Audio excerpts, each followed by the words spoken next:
Hello humans, hello humans. November 14, 2024. Just so you know, I mean, when people rip these videos, they usually slice off the dates and try and pass them off as current, even a year from now, right? Anyway, so today we're going to discuss death and aliens, two really fun subjects. So it's rainy and nasty out there. Let me, no, that's the lights would be reflecting. Anyway, so I've got this video is basically to get a bunch of people off my case about telling them what I'm taking, okay? And what they're referring to is I'm better, I look a lot more fit than I did when I died. I've really come back, and I'm still in the process. This is a multi-year process. I'm in the 6th year of recovery from dying of colon cancer and having a great surgery and big hunks of my guts taken out, that sort of thing. In order to look as fit as I am looking required a lot of work, okay? So I get people that send me emails saying, hey, what are you taking, and all this kind of stuff. And it's like, no, I can't really do that. I can tell you what I'm taking, but it's going to be dangerous for you, and you don't want to just have this knowledge and go take this shit expecting a certain level of results, because you need to know why you're taking it and what it's going to do, and how long to take it, etc., and what to take it in combination with. It's very complicated. What we're looking at is a process. This process is Hindu in origin or Indian. It actually originated in the Caucasus Mountains, it is believed, and then came down the mountains and cut over into central India. And from there it flourished, okay, because it was adopted by the yogis as being something worthwhile. And this process is this Kailasha Anta, which means end of time. It means end of time, okay? Kaila in Sanskrit is time. A very particular kind of understanding of the word time. From this, so the end of time process is very voluminous when you really get into understanding what you're looking at here, and it's systematized, and I think it goes back maybe 5 or 6 or 7,000 years to when they had the leisure to sit there and go through all of this stuff, systematize it, and develop it, okay? And maybe they inherited it from a previous, more aware civilization. Anyway, it is a process. And within that process, there are other subsets. I'm using some of those other subsets, okay? This whole end of time process involves meditation. It involves really esoteric stuff. I mean, really esoteric stuff that most people would just say, what the fuck? Anyway, so within that is this death of all deaths. This Marana, okay? That's death of deaths. With the S-Y-A on there, it means all deaths, the ultimate all deaths, right?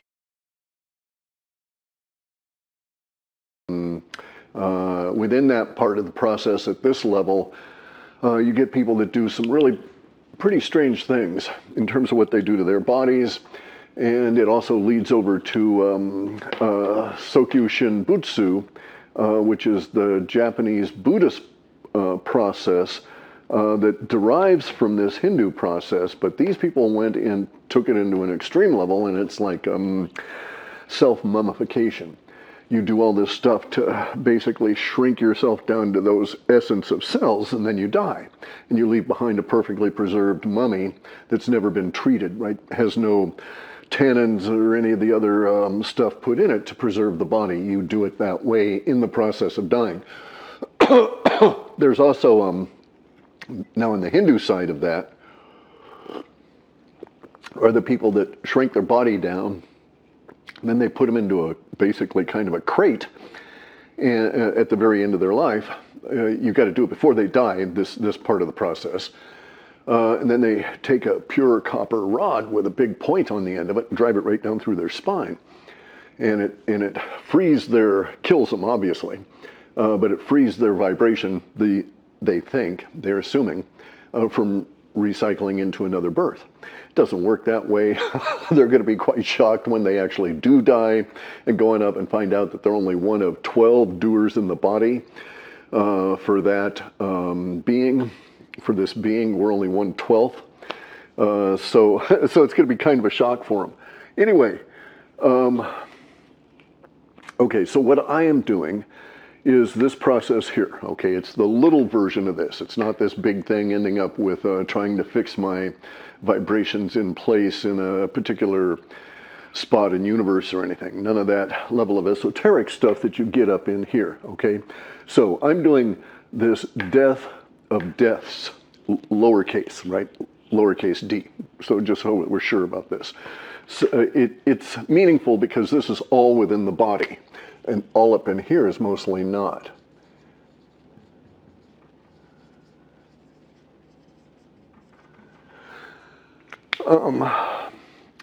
This is analogous to this process here. Kayak kalpa, okay? The kal, again, referring to time. This is body repair or body transmogrification over time, okay? That's the subset of this process here that from which this subset developed. All right, this one actually comes from a lineage this way. This goes down this way because their intent is slightly different, right? Now, here's our problem. Being in the modern world here, we find ourselves in a highly polluted environment, and we take on all of these kind of pollutions. So, in my opinion, it's going to be very difficult for us to pursue any of these more pure approaches to things. Microplastics and all this kind of stuff, it's going to be difficult to get the purity of vibration that is necessary to achieve these kind of states. Now, on top of that, though, okay, so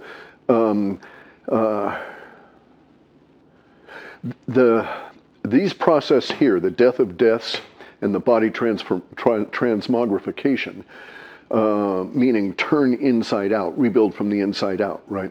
Not merely transform or make young again or whatever, but like truly renew.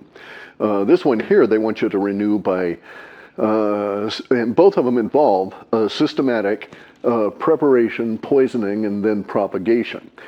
Now, here's the kind of cool part, okay? This shit's well documented in all these ancient yogic and other esoteric texts. So you can find all this information out there, especially if you know how to use good AI, right? And you can have it do a lot of the searching for you, report these results, and you can do some of the correlation. And I'm using it for a different purpose because I already knew where to find a lot of this information, having been in yoga since I was like 10 years old. And getting into it in Europe during the period of time right after the reshuffling of all of the. So there were a lot of Hindus, there were a lot of Turks, Egyptians, all different kinds of people in Germany at the time I was there. So there were all of these other cultural influences basically at the level I operated at, right? I knew Turkish street vendors that I could talk yoga with, you know? So anyway, you get these just incredible Turkish halva sweets, just sesame seeds, honey, and all different kinds of cool stuff. Anyway, so these processes here are what subsets of these I'm using to rebuild my body. It's not easy. It's very tedious. You have to know what you're doing. You have to time it. You have to be aware of it on a day by day by day by day basis. You have to live in the now mostly all the time. And you have to experience what's going on all the time. And it can be quite tedious, right? In the actual processes themselves, you take poisons. The idea of this is the ultimate in detox. But the poisons are not like broad, crude poisons. These are elegant throughout your body in order that you could do repropagation of those cells with a whole new crew. And in that sense, they're trying to encourage stem cell growth and stem cell repopulation in specific systems as you go forward.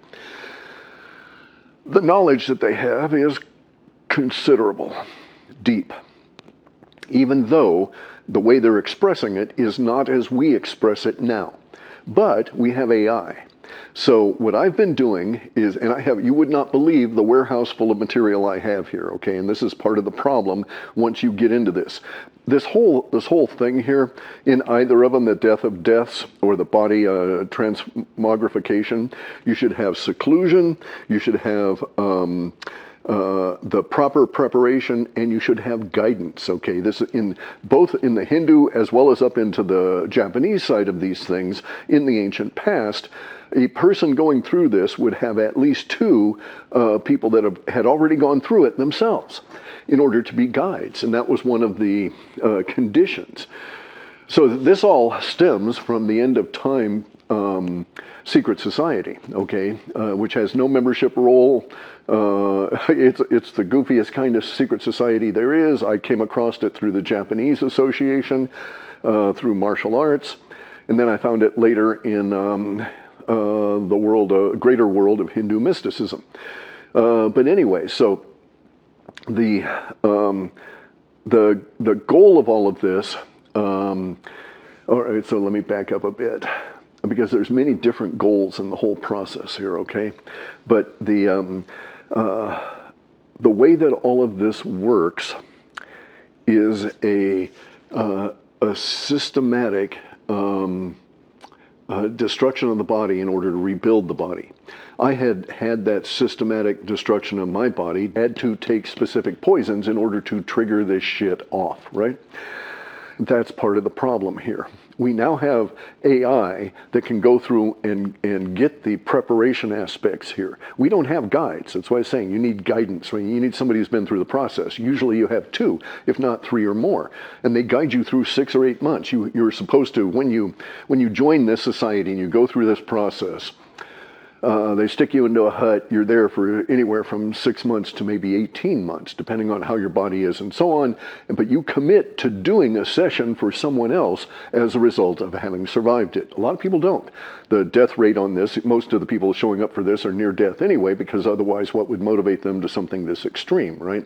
Consistently taking poisons to bring you right close to the edge and then fighting your way back, all of that kind of shit. So anyway, so we don't have that structure anymore. It still exists in some places, in Japan and also in India. Okay, but I don't have benefit of it. So what I'm doing, and they threw me back from being dead. The other parts of my greater being out there in the woo said, no, you got work to do, here you go, and they chucked me back. And I was in a miserable state. I decided, and I knew the space aliens were coming, so I decided I had to get fit so that I could participate in a meaningful way with this, and not just be some, shrunken down guy in a wheelchair kind of thing, right? Okay, so I knew about the process existing, and I got into it in a serious way. I came on down and saw the level of preparation, and I started acquiring all of this stuff, and I ended up with this warehouse full of, you would not believe how many different kinds and so forth of supplements and herbs and so on, right? Because this is very, very, very lengthy and very detailed, but there's all these different elements of risk that come into it. So we have a formula. Formula says that if you take this particular poison, it'll kill off. You have to do it in a particular way, right? So basically, because you're doing massive detox, you've got to guard your liver. You've got to keep guarding your liver continuously throughout this entire process. So the very first thing you do is you build your liver up, and then you've got to keep guarding it, because it's going to be in control of all of the chemical processes and so on that go through your body. But what this whole thing is intended to do, especially with the poisons, is to trigger particular kinds of pathways. So they'll get a lot of near-dead cells to die off, and you'll lose a lot of weight very rapidly and so on.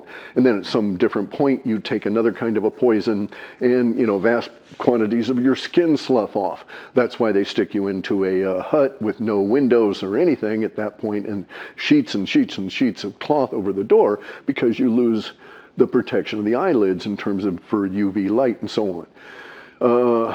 It's an excruciating process to go through this thing, full on. Supposedly it's worth it if you survive it, and I say not many do. We don't know how many actually end up doing this, but there's the consistent rumors, and there's the histories of some people that have done it, and some people in the esoteric community have written about it in their own journals, and some of these other people like Gurdjieff and some of the more intense mystic kind of people read about it and discussed it, or discovered it, right? Not that they practiced it, but they were aware that these kind of things were going on, because people would write about their experiences in doing this. And as I say, it's not an easy kind of a process. But now, from our current knowledge, we know that you want to systemically kill off, or you want to kill off specific systems in an orderly fashion. But before you do that, you want to have preparations in your body to deal with the poison that you're going to be taking at a particular point in the poisoning process, such that it stops.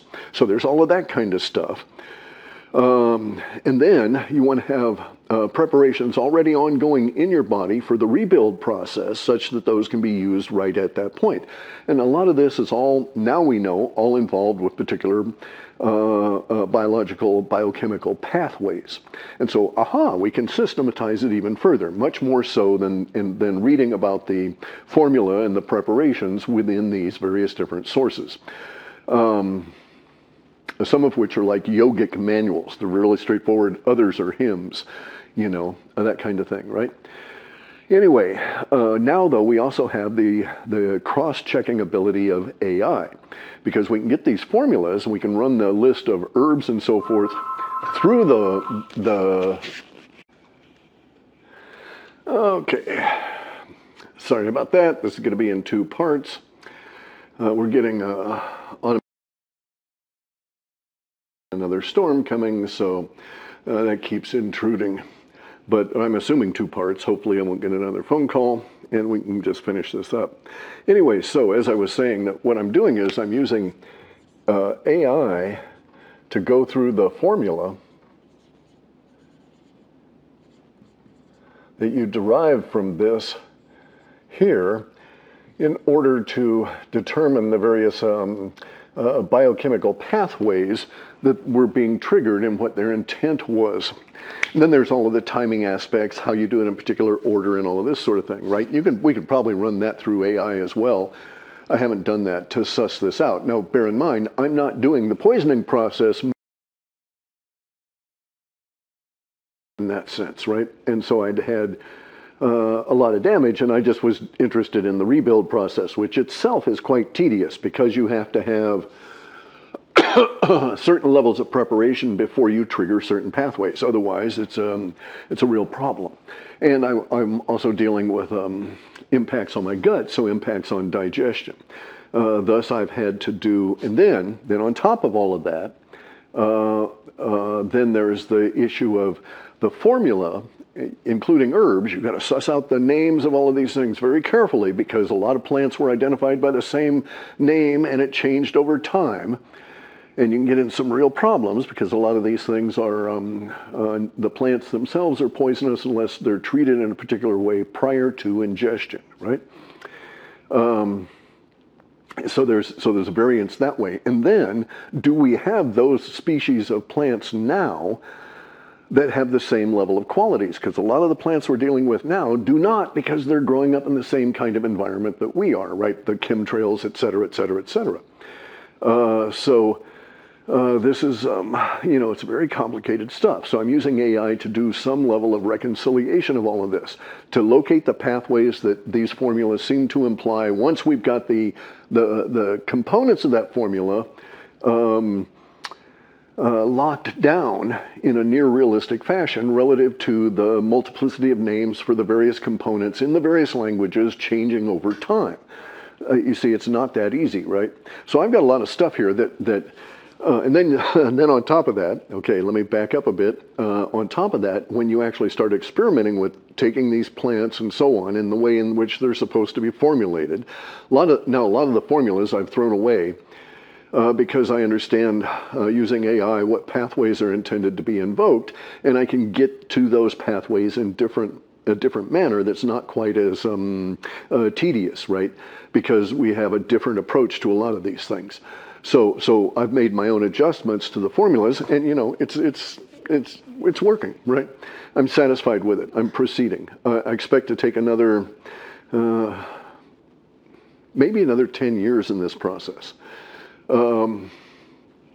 because I'm not doing it the way that they were doing it, which was fairly rapid, by forcing your body to react to, you know, the sudden die-off of, say, 60% of all the nerve cells, right? Some of this stuff was just excruciating to read about.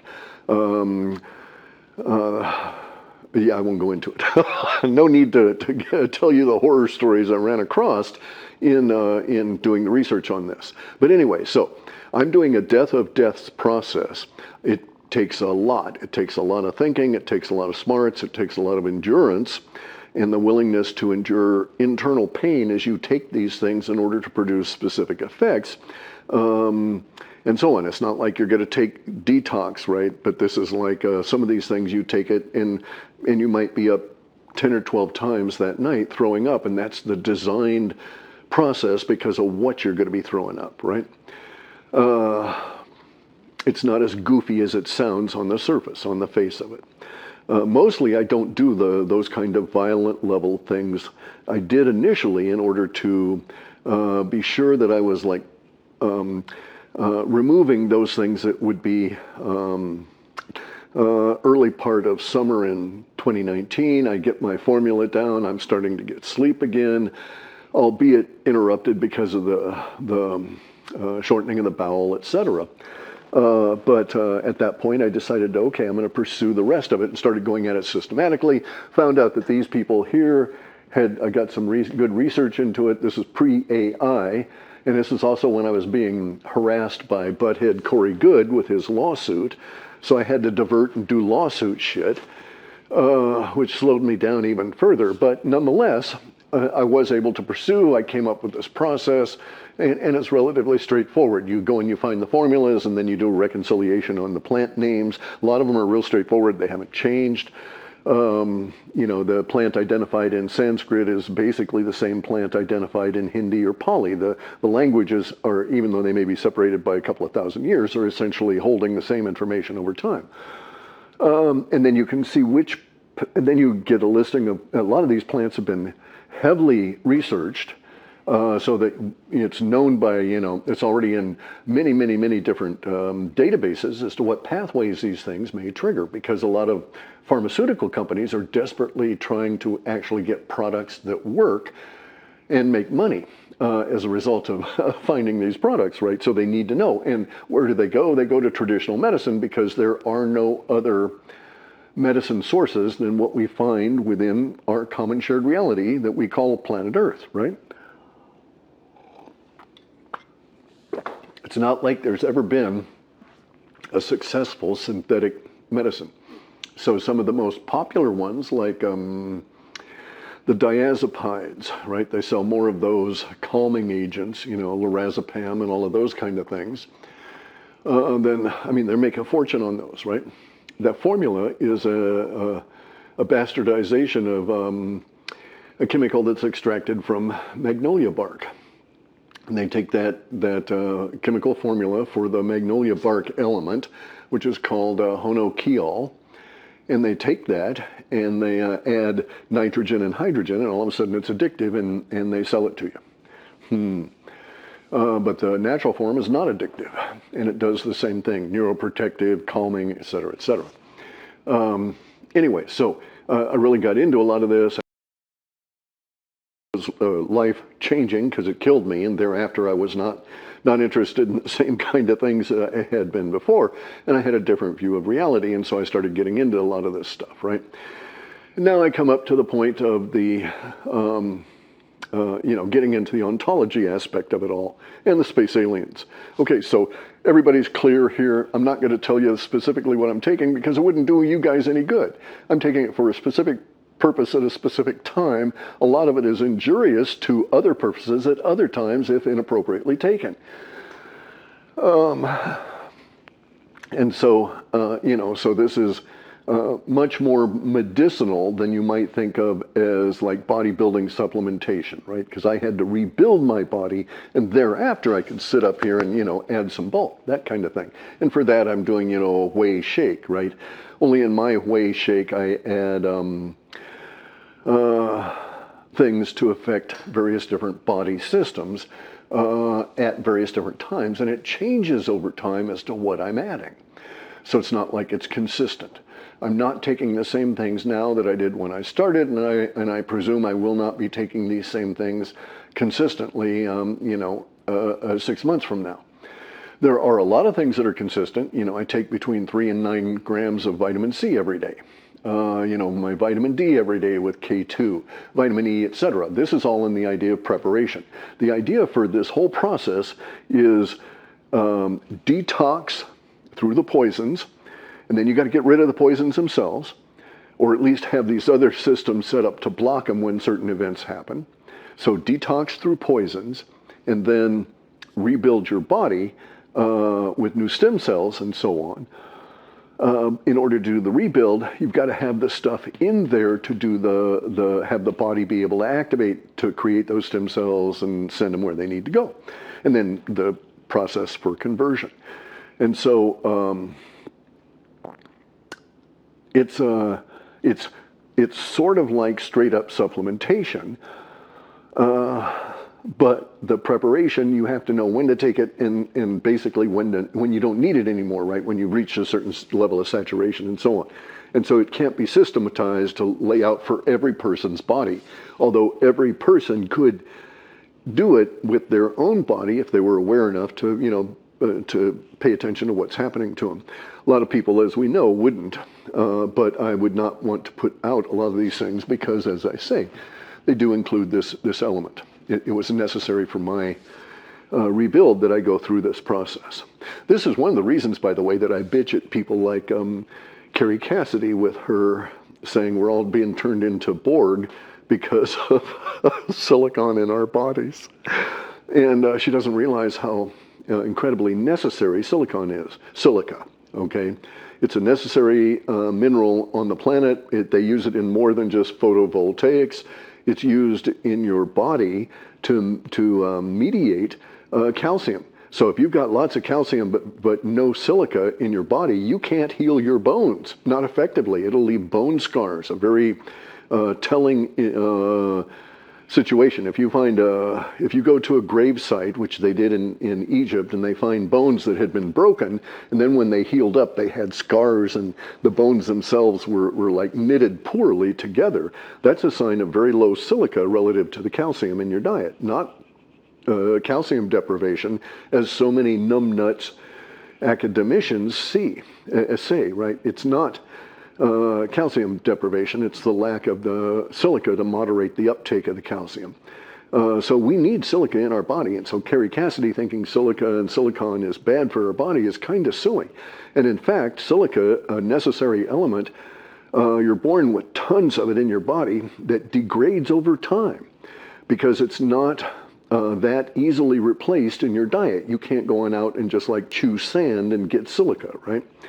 Or extract it out of, crunching on seashells, that sort of thing. It doesn't work that way, but you can easily take it as an ionic silica. It looks basically like water. It's like colloidal silica. And you replace that, and it's really an anti-aging, longevity kind of a thing. Because here's the deal. All your muscles are held together with this stuff called the fascia. It's 90% collagen.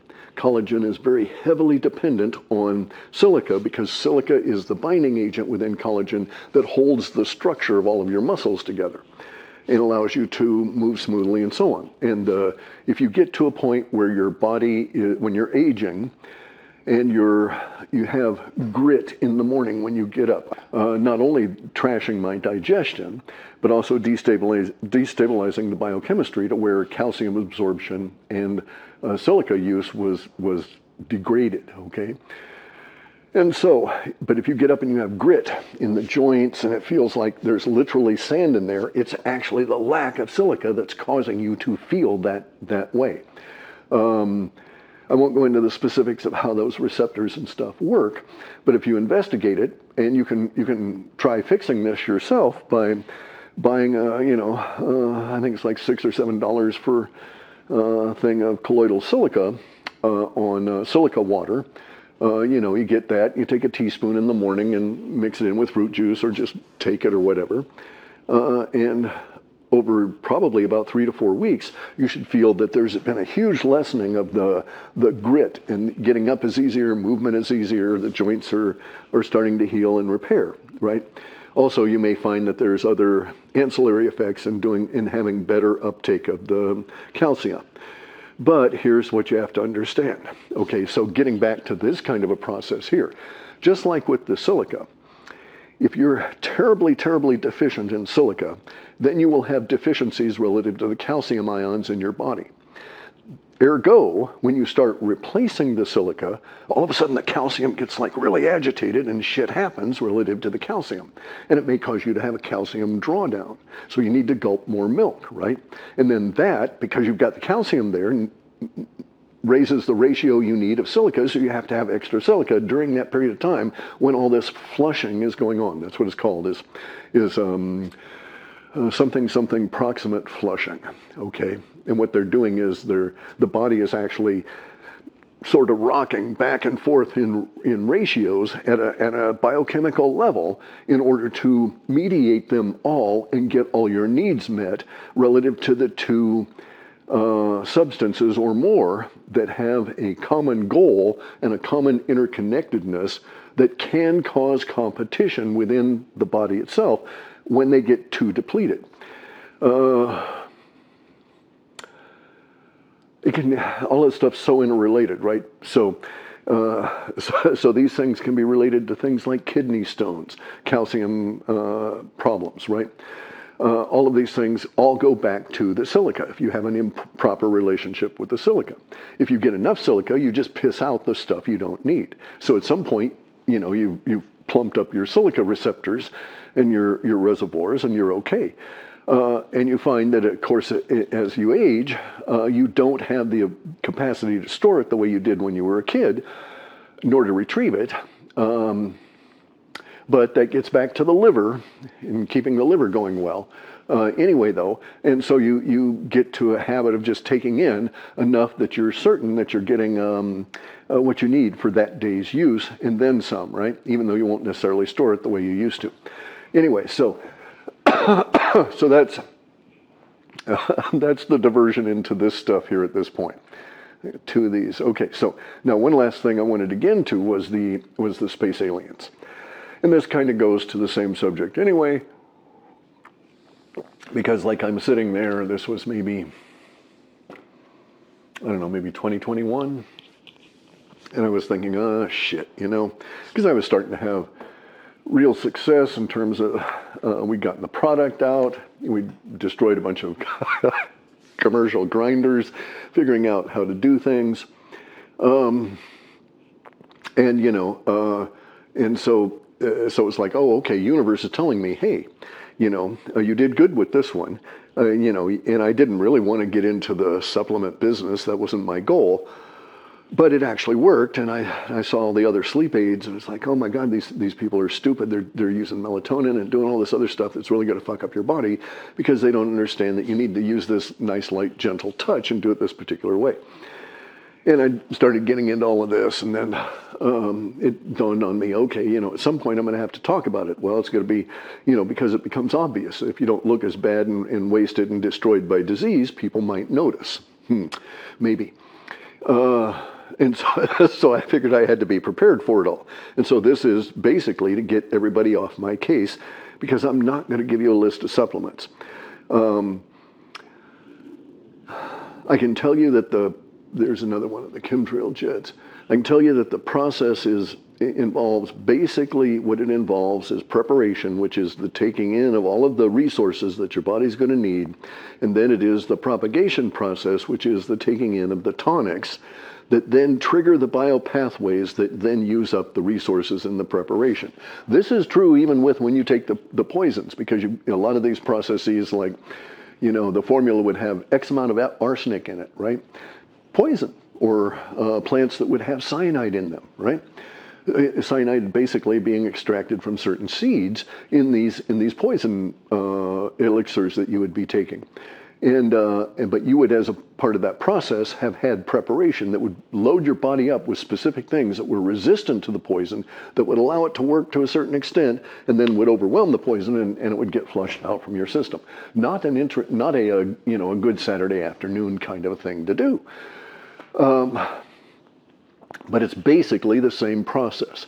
If we just eliminate the poison aspect of it in here, the process is you have to figure out what your body is going to be needing, and you have to provide it in the form of the raw materials, right? Your vitamins and certain other compounds like the cyanin groups, all of the plant compounds that have the blue or green or blue, purple color in them. They're very, very, very, very useful. So I use like the huckleberries out here. If I had elderberries, I could use those. You could use amla if you were in India, to get the gooseberries. And then you make tonics out of these. Usually not using alcohol. One of the things about this process, by the way, is that in the preparation and so on, the only part of this that has any aspect of alcohol that in its use is the preparation of the poisons. And some of the poisons include things like mercury and other things. Not good stuff, guys. And if you don't know what you're doing, you wouldn't want to mess with any of it anyway. And these days, we don't need to use a lot of these techniques because we have much finer degree of understanding of these biochemical pathways. And once you understand what they're trying to trigger off in your body with that particular poison, you can get at it another way. So anyway, though, so the idea in this is that you get the stuff in you, and then you take specific tonics in specific ratios to each other across time, with like a pattern, a designed pattern, but there's a feedback process from your body, and then you end up being able to rebuild. And so I'm in the process now of eating a lot of protein and stuff, right, in order to bulk up, and my diet's very restricted because of the so that adds another layer of complexity, but nonetheless, so I bulk up and then I cut back down, bulk up and cut down, because that's part of the process that I'm in now, and I'll probably do that for another 6 or 8 months. It's indeterminate at this point. I have to reach certain goals in terms of strength and so on. Anyway, so one of the things was, like I was saying, I wanted to do all of this so I'd be in good shape to help deal with the space aliens. Now we're there, right? They did the Congress hearing where they came out and they said, hey, space aliens they're NHI, non-human intelligence. And they're fucking real. So the NHI are here, and government's having to deal with them. And personally, I don't trust government, right? I don't think these people think very deeply. And I don't think they listen to very many people who do think deeply. And this is going to be one of those cases where we have to have people that do think very, very, very deep in order to be able to be sure that we're on a good footing in dealing with non-human intelligence. One thing we know for sure is they're not here in a diesel engine, right? They're not here to tank up. So that being the case, we know that they're using the O physics, the ontologically based understanding of our universe, of physics based on that understanding, not physics based on Einstein. And they're probably not going to be very... Okay, so there's some conclusions we can make based on the activity that's going on now relative to UFOs, and then there's even more conclusions that we can make based on the activity of government relative to UFOs, and both the timing of the activity that government is doing and the type of activity that they're doing and the people involved. So now it is something that came out in the hearing just by all of the witnesses talking, is that there's a preponderance of people within government dealing with the UFO issue. It applies to many different disciplines within government thinking, but nonetheless, that's kind of unique or kind of interesting. I would have expected intelligence services, but maybe, DARPA, right? In any event, though, so getting around that particular little odd wrinkle, we have the alien issue showing up now, as well as lots and lots and lots of UFO reports, and then also now the reports in recent years of the motherships releasing the drones. And we're going to have consternation, I think, difficulty conceptually within government to deal with what's going to unfold relative to these non-human intelligences being here.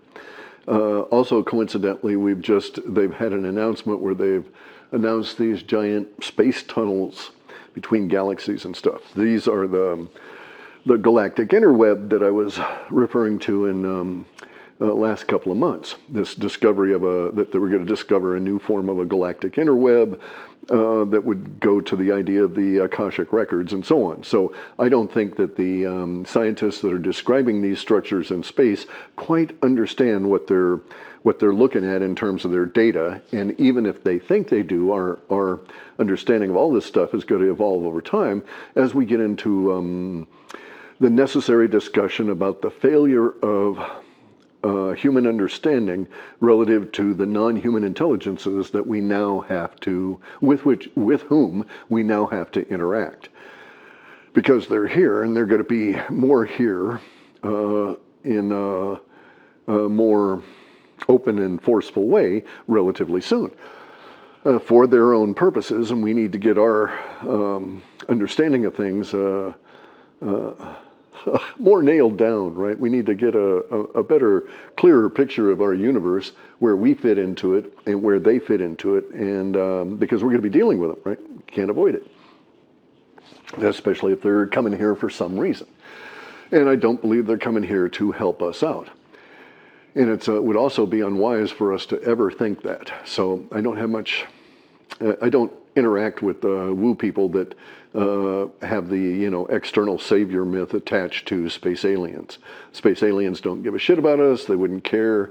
They're here for their own purposes, probably because of stuff that we did to annoy them. Because I'm quite sure we are annoying. Anyway, though, so this is going to escalate seriously the UFO stuff really quick now that we've reached this particular threshold, and now that the government's had to admit that they're real, it's going to slowly start dawning on a lot of normies, the cascading chain from that, right? Which were really government, et cetera, the woo history of all of this, and all of the ramifications of them having to admit that these people are real, okay? And then here's the follow-on to that. Government is very desperately, desperately, desperately afraid of this information getting out. One of the reasons, they cite the potential for humans to be buttheads and blow the planet to shit using this technology, okay? And there may be some small justification for their thinking that, however. There's also a much different perspective to be gained when you think about this. If you have a little box, the size of a small sewing machine or something, or a cooler, a small cooler to take on a tailgate thing, that kind of a deal. And that's your 0-point energy, and it also provides you with anti-gravity as a side effect. And you could put it into your RV and lift your RV up and go fly anywhere you want. You're a sovereign individual at that point. You got free energy, and you got free location anywhere in the fucking universe. At that point, government can't do anything to you. You can do anything you want with the capacity of the anti-gravity and the 0-point energy. And you can basically tell government to go piss off. So there's a big aspect of, oh my God, we can't control the herd at all. once this technology comes out. And then there's the other aspect of it, and that is that all of Earth, all of its assets, all of the money, all of the land, everything considered as currency and money and debt, all of that is tied to our existing system, which goes away when you have zero-point energy technology active, right? If I've got my little box with my zero-point technology that provides me with free energy for the rest of my life, and then whoever found it could have free energy all of their life, et cetera, at that point, it's like, you know, the ability for a company to sell oil goes away, to sell electricity goes away. They can't tax you if you're not, you know, tied into all of this. And if you can just, you know, if they come to try and tax you, and you can just, put up an energy shield and like say fuck them, or hop in your RV and, you know, scoot to the other side of the moon, you know. So anyways, so the zero-point technology causes a lot of fucking problems for government. On the other, I mean, even on the other extreme of it, right? Zero-point technology in reasonably sane, or reasonably insane, reasonably crazy minds like mine, the government isn't going to want me to have a floating RV that I could use to go and check out their shit in space, or to go and go to Mars. They don't want me doing that kind of shit. They're freaking out about it, right? Just the you know, what if there were 10 or 20,000, you know, old boomers like him, you know, that are loading up with barbecue and steaks and beer and shit and partying on Mars? So anyway, so it causes them some issues. You can see that that's the case. Anyway, guys, so I'm putting this up here so you can go research it if you want. If you have a desperate need, the ontology told me that at some point I'm going to have to tell people all of this. It's tedious beyond fuck, and I don't want to be responsible for any of you guys taking the poison aspect of this and croaking, right? That's because I can't be there to aid you in all. And that was part of the old style secret society shit here, right? You had to commit to doing at least one session for someone else in order that the knowledge propagates from generation to generation. And we don't have that now, so it's broken. So anyway, I don't want to be responsible for you killing your ass, so I'm not going to go into detail. But you can use these words here and go and research it yourself, and you can get into the formulas, and you can see what's going on. Now, it'll take you some time to figure it out, but it is possible to do this. And best of luck to you. And everybody's going to be different on it. And, you know, maybe the aliens are going to come here and we don't have to worry about it. Personally, I think we're going to be into some serious contention with them. But really, I think that the worst of it's going to be our contention with our own butt-headed government to get them out of the way in order that we can discuss things with these non-human intelligences. Because our government's going to make so many stupid assumptions. And it's going to get us into a world of hurt, I'm quite certain. Anyway, guys, I'll put both of these parts up here in a little bit. Okay, got to get stuff done.